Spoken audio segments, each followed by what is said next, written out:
Acho que já estamos ao vivo. Muito bem, estamos ao vivo. Então, boa noite a todos. São 19 horas. Hoje faço para vocês, no dia 13 de abril de 2020, a segunda live do escritório Silva Ribeiro Advogados. Hoje faço para vocês... Acho que eu já estou aqui ao vivo porque o pessoal que está me ajudando... O pessoal que está me ajudando está colocando o meu próprio áudio. Então, vamos lá. Perfeito. Então, muito bem, pessoal. Nossa segunda live, eu, como fiz da primeira vez, pretendo trazer para vocês algumas pílulas de informação hoje. Algumas questões que, com alguma característica prática, na verdade, de forma pragmática, sem tentar estabelecer umas questões muito densas sobre o aspecto jurídico. Vocês sabem, diante da situação atual, essa pandemia do Covid-19, nós estamos sendo bombardeados por modificações legislativas, por uma série de medidas, não só do governo, mas decisões judiciais. Boa noite a todos que estão entrando aqui, respondo a todos, depois com calma eu vou tentar responder a eventuais questões de todos, então agradeço a presença. E continuando, digo que hoje o tema, diferentemente do tema da live anterior, da segunda-feira passada, que eu tratei dos contratos cíveis e as consequências decorrentes da situação presente, da pandemia do Covid-19, hoje nós vamos tratar sobre uma questão ainda melhor, não é mais palpitante, é tão palpitante quanto a outra, né?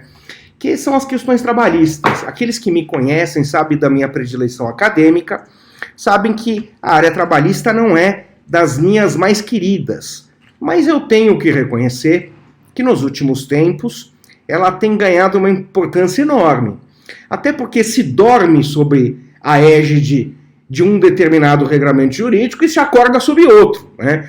Até porque o governo vem tentando tratar dessas questões trabalhistas de uma forma bastante ágil por meio de medidas provisórias. Então, diante desse panorama, muita coisa muda numa velocidade supersônica e nós todos precisamos, na medida do possível, tentar entendê-las e aplicá-las. Evidentemente que uma situação como a presente, de isolamento social, uma das áreas que mais sofre é justamente a área do emprego.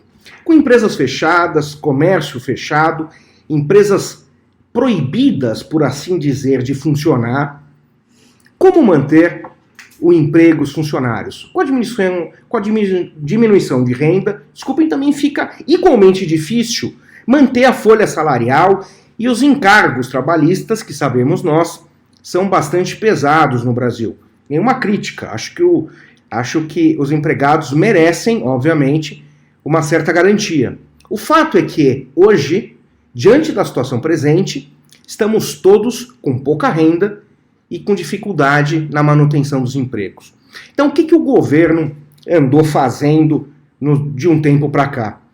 Começou editando uma medida provisória, a medida provisória 927, no dia 22 de março de 2020, quase um mês atrás. E essa medida provisória trouxe uma série de medidas tentando justamente trazer algumas soluções para o enfrentamento dessa crise trazida pelo coronavírus. Então, traz essa medida provisória, grosso modo, as seguintes soluções, por assim dizer. Primeiro, teletrabalho, depois antecipação de férias individuais, o aproveitamento e antecipação de feriados, banco de horas, suspensão de exigências administrativas de segurança e saúde no trabalho, direcionamento do trabalhador para qualificação, que é algo que foi revogado, já eu trato disso, e o diferimento, ou seja, a postergação do recolhimento do Fundo de Garantia por Tempo de Serviço, nosso conhecido FGTS. Bem, vamos tratar da primeira solução, que é o teletrabalho. A medida provisória estimula o teletrabalho. O teletrabalho é, de fato, uma solução inteligente numa época em que as pessoas não devem se reunir, ou deve-se evitar aglomerações. Então, essa medida provisória, de forma muito acertada, a meu ver, trouxe essa solução visando estimular a adoção pelas empresas do teletrabalho ou home office para os seus funcionários. Isso é válido para os empregados, também permitido para os estagiários e para os aprendizes. Houve uma adesão em massa, por assim dizer. Adesão em massa, obviamente, daquelas atividades em que se permite, em que se pode cogitar do home office, não são todas.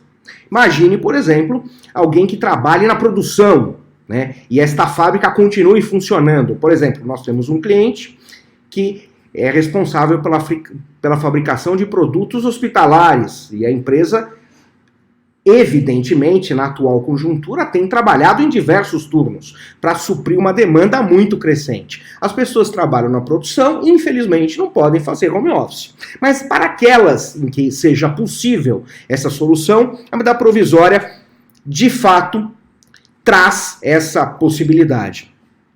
A questão, no nosso entendimento, do nosso escritório, é que, conquanto a medida provisória permite e dê um prazo para adequação, é conveniente que as empresas comuniquem os funcionários, e não só comuniquem, submeta a eles um aditivo, um aditamento ao contrato de trabalho, prevendo a figura do teletrabalho home office. E alguns cuidados merecem ser ditos quando se adota essa solução do home office. Conquanto a medida provisória traga até uma ideia de que, até como a CLT, a verdade, também traz, de que no teletrabalho ou no home office não há uma vinculação ao horário e não há propriamente um controle de frequência, pode-se entender que não haveria em nenhuma hipótese a condenação em eventuais horas extras. Bem, a princípio é verdade, não há controle de jornada para quem trabalha em casa, no home office ou no teletrabalho.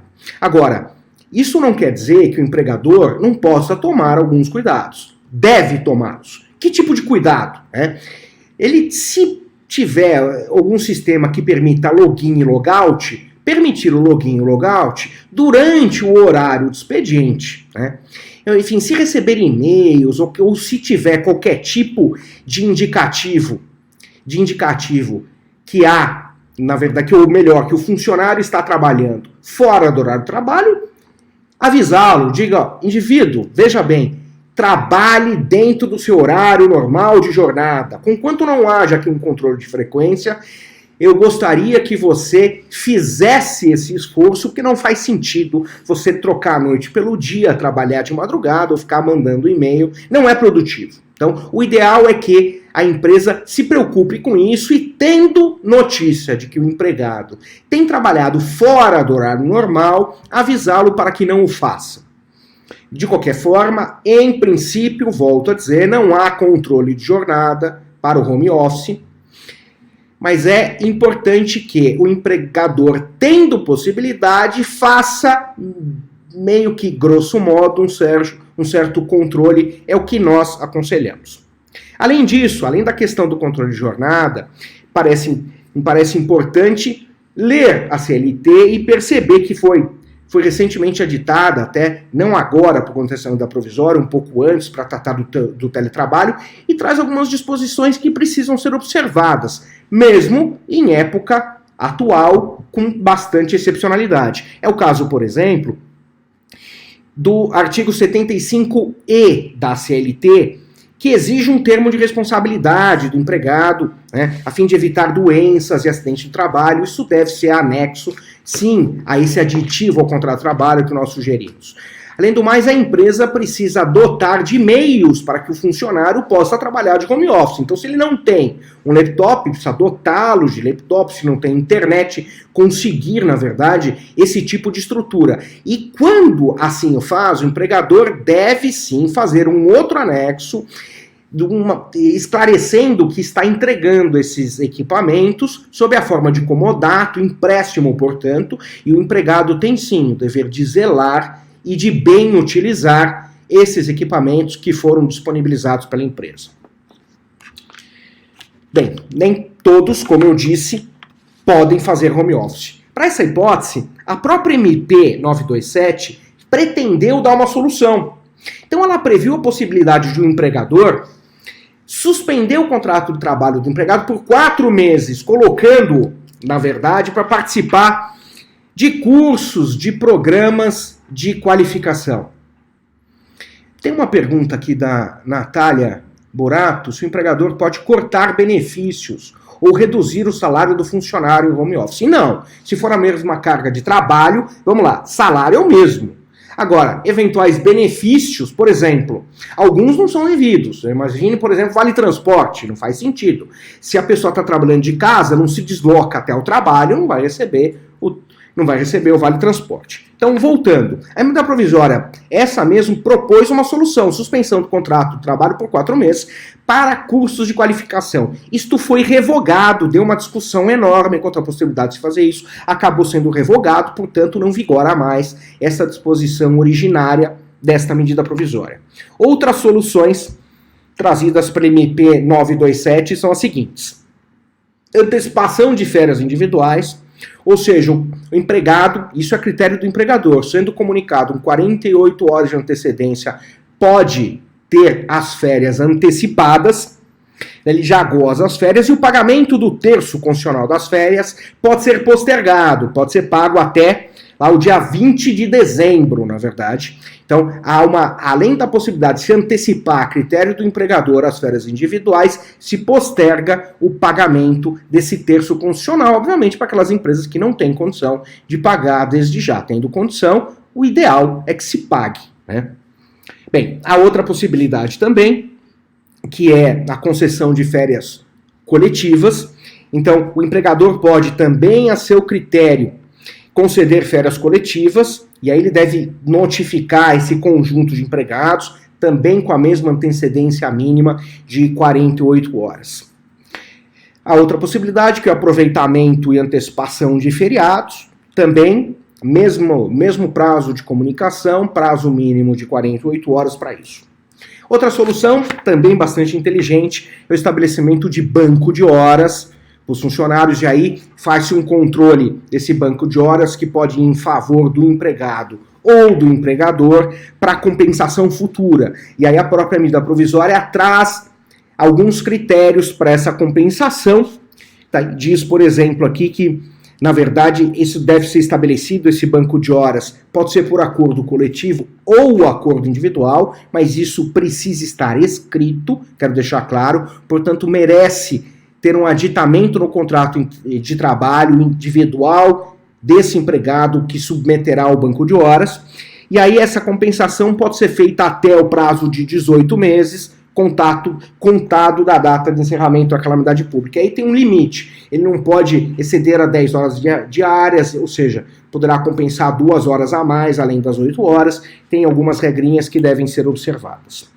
Outra solução trazida pela medida provisória é a suspensão de algumas exigências administrativas, né, algumas medidas administrativas em segurança e saúde no trabalho. Então, fica suspensa a obrigatoriedade de realização de exames médicos ocupacionais e complementares, enfim, e aí há um prazo para isso, e depois que acabar a questão de calamidade, dentro de um determinado prazo, eles precisarão ser realizados. Na verdade, por enquanto, o que se faz é uma mera suspensão, também para treinamentos periódicos, e eventuais treinamentos seriam necessários, também ficam suspensos. A outra proposta, só um minuto, eu tenho uma pergunta aqui, eu vou parando de vez em quando para responder alguns questionamentos. Para home office, é obrigatório o curso de qualificação de qualidade de vida? Não, não é obrigatório. Pode-se fazer o home office independentemente de um curso de qualificação. Bem, voltando para cá, também, como eu já havia adiantado, o diferimento do recolhimento do FGTS, e aí a competência do FGTS dos meses março, abril e maio poderá ser pago depois, a partir de julho de 2020, aí pode ser parcelado em 6 pagamentos a partir de junho de 2020. Bem, se nada disso... Estão avisando que travou o vídeo. Travou o vídeo. Está travando. Tá travando. Bem, Estou avisando aqui. Eu peço desculpas a vocês. Acho que eles não estão nem vendo. Só, manda Está travando várias pessoas. Vou aguardar um pouco. Vamos aguardar voltar. Travou, todo mundo tá falando. eu já tinha percebido também. Eu também. Sai e entra de novo. Como? Aqui? Põe o end.